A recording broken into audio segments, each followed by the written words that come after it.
ఇప్పటి వరకు మనం ఆకాశ హార్మాల గురించే విన్నాం కన్నాం, కానీ ఇప్పుడు మీరు చూడబోతున్నది ఆకాశ వారధి. ఆ బ్రిడ్జిని చూస్తుంటే గగనతలానికి నిచ్చెన వేశారా అనిపిస్తుంది. అద్భుతాలు సృష్టించే విషయంలో ప్రపంచ దేశాలతో పోటీ పడటంలో జపాన్ ముందు వరుసలో ఉంటుంది. ఆ దేశంలోని సరస్సులో వింతైన ఒక బ్రిడ్జి నిర్మించారు.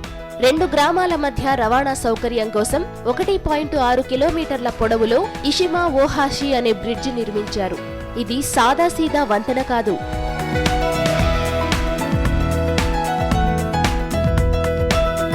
అయితే ఇందులో విశేషమేముందంటారా? ఇలాంటి ఎత్తైన వారధులు ప్రపంచంలో 3 మాత్రమే ఉన్నాయి. అందులో ఈ బ్రిడ్జ్ ఒకటి. ఈ బ్రిడ్జ్ ఎక్కాలంటే కేవలం డ్రైవింగ్ వస్తే సరిపోదు.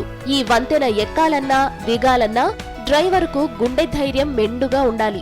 హాన్హు ద్వీపంలో ఉన్న కౌమి సరస్సులో ఈ బ్రిడ్జ్ నిర్మించారు. కింద నుంచి భారీ ఓడలు వెళ్లడానికి వీలు కల్పిస్తూ అంత ఎత్తులో బ్రిడ్జ్ నిర్మించారు.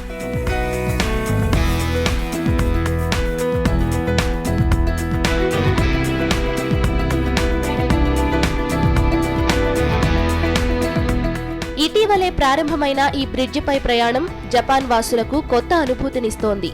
జనరల్ డెస్క్, సాక్షి న్యూస్.